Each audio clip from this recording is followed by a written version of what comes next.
Hello बच्चों, आगे वाले अपन टॉपिक पढ़ते हैं कि उसके अंदर राजाओं ने जो 11वीं शताब्दी के अंदर जो मंदिर और मस्जिदों का जो निर्माण करवाया था वो किन शैलियों के अंदर करवाया। 2 प्रकार की शैली उसमें बताई थी कि 2 परिवर्तन उनके अंदर दिखाई दिए गए थे। आगे राजाओं ने ये जो निर्माण करवाया था उसमें दिया कि जनता से को और व्यवसाय को भी के उपयोग के लिए भी उन्होंने इमारतों का निर्माण करवाया था। उसके आगे पढ़ते हैं कि राजा अपने शासनकाल में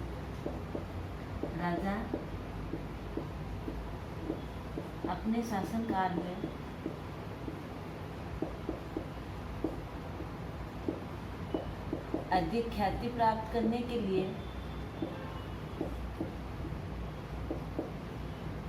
प्रसिद्धि है ना, ख्याति प्राप्त करने के लिए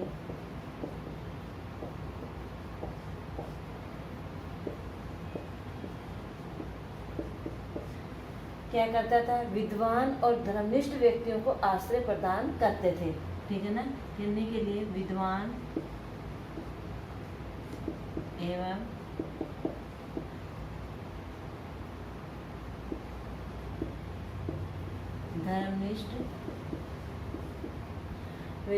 धर्मनिष्ठ व्यक्तियों को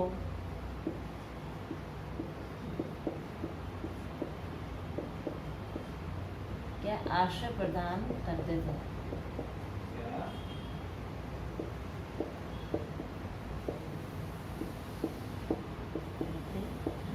ठीक है, फिर दूसरी बात यह है कि अपनी राजधानी तथा नगरों को महत्वपूर्ण सांस्कृतिक केंद्रों के रूप में उन्होंने क्या किया, परिवर्तित करने का प्रयास किया। अपनी राजधानी एवं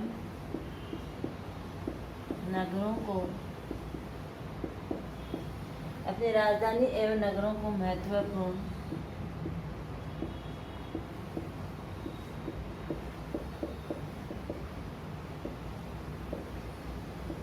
सांस्कृतिक केंद्रों में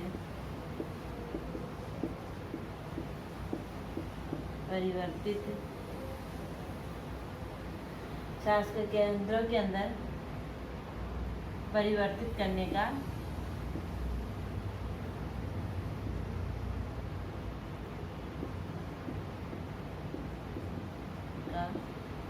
प्रयास किया। ठीक है, महत्वपूर्ण परिवर्तित करने का क्या किया उन्होंने, प्रयास किया। प्रजा को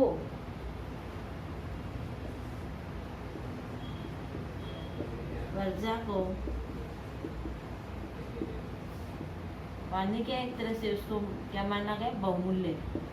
ठीक है ना, प्रजा को बहुमूल्य पानी उपलब्ध करवाने के लिए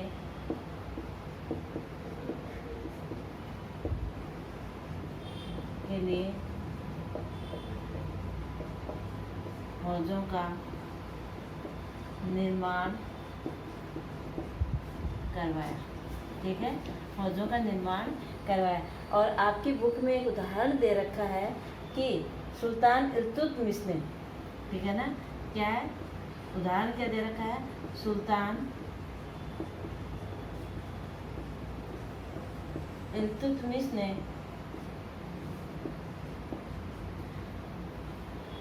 दिल्ली एक कोहना के पास, पुरानी जो दिल्ली है, ठीक है ना, उसके अंदर दिल्ली एक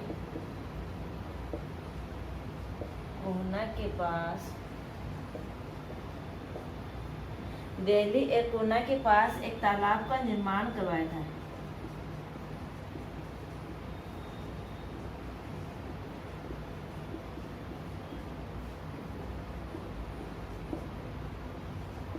एक तालाब का निर्माण करवाया। इससे क्या कहा गया, हौज ए सुल्तानी। इस तालाब को क्या कहा गया, करवाया, जिसे हौज ए सुल्तानी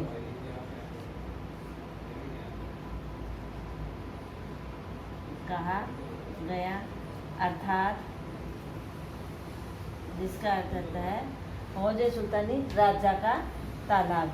सुल्तान यानी राजा, ठीक है ना, और हौज या तालाब राजा का तालाब कहा, अर्थात इसे राजा का तालाब कहा गया।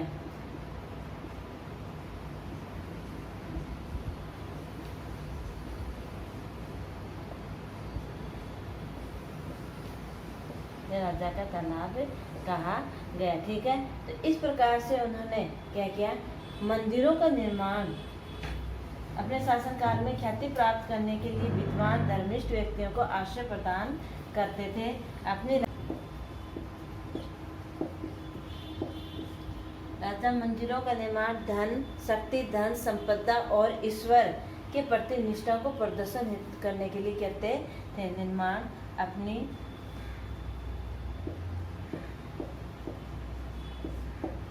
शक्ति, राजा मंदिरों का निर्माण अपनी शक्ति,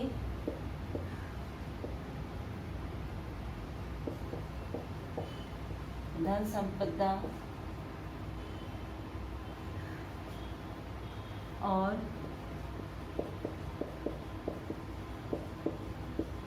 ईश्वर के प्रति निष्ठा का भाव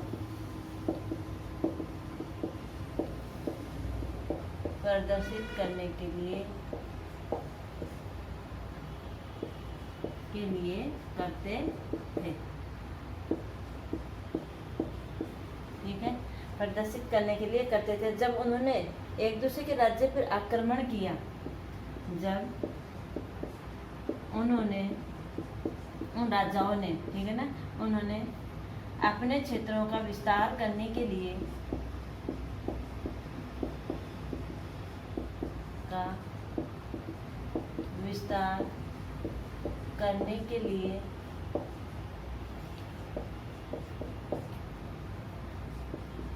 एक दूसरे के क्षेत्र पर आक्रमण किया, तो इन मंदिरों को भी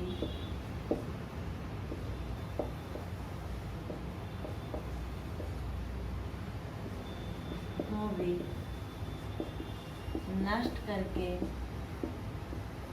यहाँ से धन लूटा गया।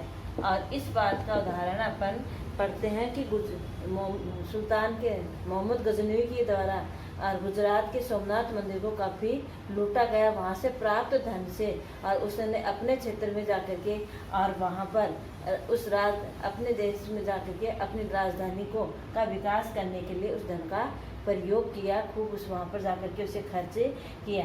अब उदाहरण दे रखा है कि बौद्ध भिक्षु इतिहासकार धमकित ने लिखा है। एक बौद्ध भिक्षु था जो यहाँ आया और इतिहास लिखने का उसका काम किया, और उसका नाम था धमकित, ठीक है। तो बौद्ध भिक्षु धमकित ने लिखा कि पांड्यन राजा, ठीक है, उसने क्या लिखा कि पांड्यन राजा श्रीमर पांड्यन राजा श्रीमर वल्लभ ने, श्रीमर श्री वल्लभ, पांड्यन राजा श्रीमर श्री वल्लभ ने क्या किया, श्रीलंका के राजा, उदाहरण दे रखा है कि किस प्रकार से मंदिरों को लूटा, ठीक है ना। और फिर दूसरे क्षेत्र के राजा ने उस क्षेत्र के राजा के मंदिर को लूट लिया, वहाँ के क्षेत्रों को लूट लिया, और जो धन संपदा प्राप्त हुई वहाँ से वो प्राप्त कर ली। तो धमकित कौन था, बौद्ध भिक्षु या बौद्ध इतिहासकार, और उसने पांड्यन राजा श्रीमर श्री वल्लभ के बारे में लिखा है कि श्रीलंका के राजा, किसके लिए, श्रीलंका के राजा राजा सेन प्रथम को पराजित करके और वहाँ से बहुत सारी चीज़ें क्या की, उसने प्राप्त की, बहुमूल्य चीजें प्राप्त की और रानी के महल में रखी स्वर्ण मुद्राएं प्राप्त की। उन सबको जब्त करके बौद्ध मूर्ति और मठों में रानी के महल में रखी हुई जो स्वर्ण मुद्राएं थी, उन मुद्राओं को प्राप्त करके और क्या कर लिया, अपने यहाँ ला करके और उन मंदिरों के अंदर, उन निर्माण कार्यों के अंदर उस धन संपदा का प्रयोग किया गया। फिर है कि राजेंद्र प्रथम ने, उदाहरण के द्वारा, कि राजेंद्र प्रथम ने भी और क्या किया था, चौल वंश के शासक था ना राजेंद्र प्रथम, तो राजेंद्र प्रथम ने भी और शासकों को हरा करके अपनी राजधानी के अंदर शिव मंदिर में जब्त की गई प्रतिमाओं को और क्या कर दिया था, वहाँ पर भर दिया था उसे। गजनी के सुल्तान ने भी के अभियानों ने भी क्या किया, भारत के बहुत सारे मंदिरों के ऊपर आक्रमण करके उनको लूटा गया और वहाँ से लूट करके जो प्राप्त धन था उस धन से उसने अपनी राजधानी बनाने के अंदर लगाया। और गुजरात का, जिसमें एक उदाहरण दे रखा है कि गुजरात के सोमनाथ मंदिर को काफी उसने लूटा। और मुगल शासन काल के अंदर आगे दे रखा है कि मुगलों के शासनकाल साहित्य कला, वास्तुकला का क्या हुआ, विशेष रूप से विकास हुआ। तो मंदिरों को बनाने की और लूटने की जो परंपरा, उसमें आपका 3 उदाहरणों के द्वारा बताई गई हैं। एक तो कहाँ की बौद्ध भिक्षु इतिहासकार धमकित ने बताया है कि श्री वल्लभ, जो राजा श्री वल्लभ ने श्रीलंका के राजा सेन के क्षेत्र को और अपने अधिकार में लेकर के वहाँ से प्राप्त बहुमूल्य चीज और स्वर्ण मुद्राएं एकत्रित करके अपने मंदिरों बनाने में उसका निर्माण का प्रयोग किया। फिर राजेंद्र प्रथम ने भी और क्या किया कि जहाँ जहाँ जिस जिस क्षेत्र के ऊपर अपना अधिकार किया उस क्षेत्र से प्राप्त धन संपदा को और शिव मंदिर के अंदर ला करके उसे प्रतिमाओं से और वहाँ उसको पूरी तरीके से भर दिया था।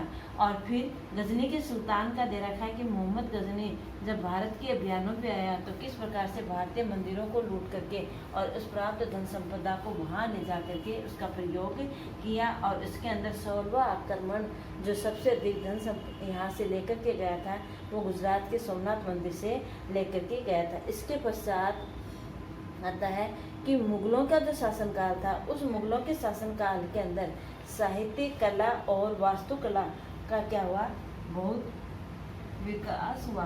मुगलों के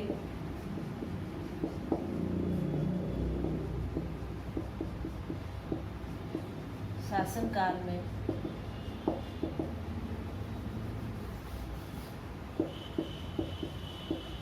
साहित्य, कला, वास्तुकला का अधिक विकास हुआ। ठीक है, अब देखो मुगलों के काल में जो 4 बाग ये जो बनाए, मुगलों के काल में जो, जैसे मैंने कल आपको बताया था कि शाहजहां के काल के अंदर और सबसे अधिक स्थापत्य कला का विकास हुआ, जहांगीर के काल में सबसे ज़्यादा चित्रकला का विकास हुआ। ठीक है ना, तो इस प्रकार से अलग अलग शासकों के काल में और क्या हुआ, खूब विकास हुआ। और उसके अंदर उन्होंने जो बाग, मकबरे, ये इनका जो निर्माण करवाया, इसकी विशेषता आपकी बुक के अंदर दे रखी है कि किस प्रकार के बाग का निर्माण उन्होंने करवाए और किस प्रकार के मस्जिद, मकबरों का निर्माण उन्होंने करवाया। तो बाबर ने अपनी आत्मकथा, बाबर की जो आत्मकथा थी उसमें बाग बनाने की योजना को स्वीकार किया। बाबर की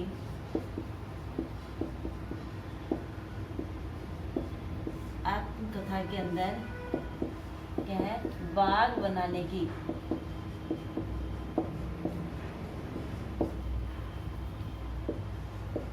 योजना का वर्णन किया है। बाबर की आत्मकथा के अंदर बाग बनाने की योजना का वर्णन किया है। अब ये बाग होते कैसे थे, जो वर्णन किया उसमें ये है कि बाग 4 दीवार से घिरे हुए होते थे। बाग 4 दीवार से घिरे हुए होते थे।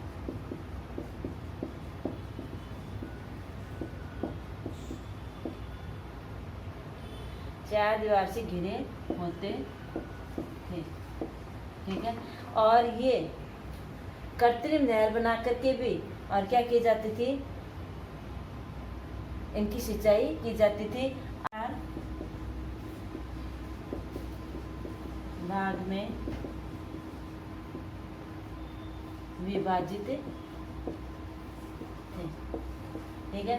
तो आयताकार भाग में विभाजित थे और 4 हिस्सों में बटे होने के कारण 4 हिस्सों में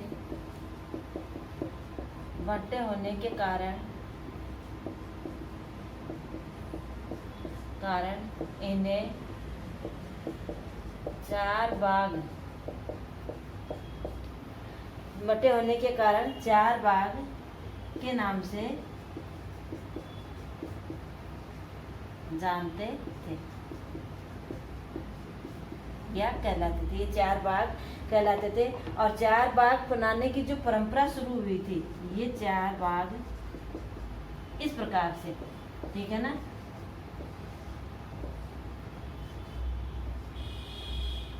ये बीच में रास्ते होते थे जाने के लिए और यहाँ पे बाग लगाए जाते थे। ये जो योजना थी वो क्या, चारों तरफ से 4 दीवार से ये घिरे हुए होते थे, जो अपन कहाँ पर इसके अंदर आगरे के जो ताजमहल है उसके अंदर ये व्यवस्था अपन अच्छी तरह से देख सकते हैं। तो 4 बाग बनाने की परंपरा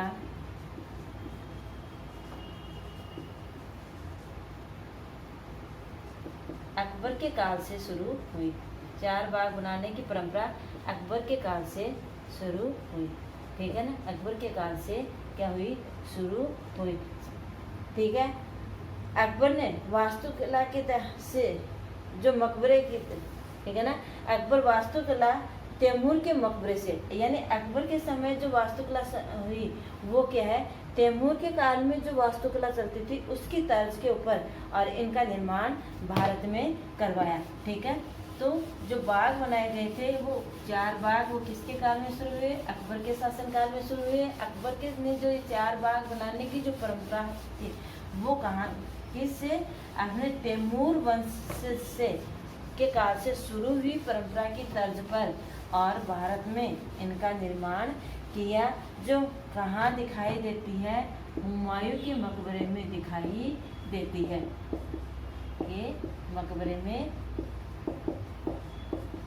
दिखाई देती है। 4 बाग बनाने वाली परंपरा हुमायूं के मकबरे के अंदर ये दिखाई देती है। पहली बार इसमें और क्या है, केंद्रीय गुंबद, पहली बार केंद्रीय गुंबद का निर्माण किया गया, ठीक है। केंद्रीय गुंबद का निर्माण किया गया जो सबसे ऊंचा था, मेहराब था, प्रवेश द्वार। मकबरा एक विशाल औपचारिक 4 बाग में स्थित था। शाहजहां के शासनकाल में दीवान ए खास, शाहजहां के शासनकाल में दीवान ए खास और दीवान ए आम, ठीक है ना।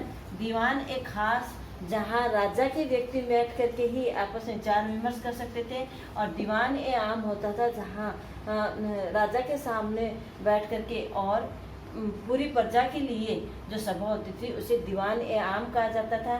और दीवान ए आम प्राय जो होता था, ये जो बनाए जाते थे किबला की तर्ज पर, यानी इनका जो मक्का मदीना है उसकी ओर मुंह करके जो बैठने की जो पूरी है वो क्या कहलाती है, किबला कहलाती है। उस ओर बैठ करके, और ये क्या है, सिंहासन पर बैठ करके और प्रजा के सामने या व्यक्तियों को एक तरह से आदेश देने का कार्य या प्रजा की सुनवाई करने का कार्य कि तो जो मंच दिया जाता था वो क्या है, किबला कहा जाता था। शाहजहां के शासनकाल में व्यस्तम, भव्यतम और वास्तुकला उपलब्ध क्या है, ताजमहल है, ठीक है।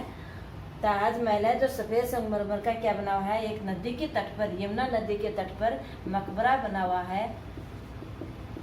और ये इसमें एक चबूतरे के ऊपर ये बना हुआ है, 4 इसके तरफ बाग बने हुए हैं और जो दक्षिण में बनाए गए हैं, ठीक है। इस प्रकार से इन प्रकार के बागों का निर्माण करवाया जाता था। इसी के साथ आपका चैप्टर खत्म होता है।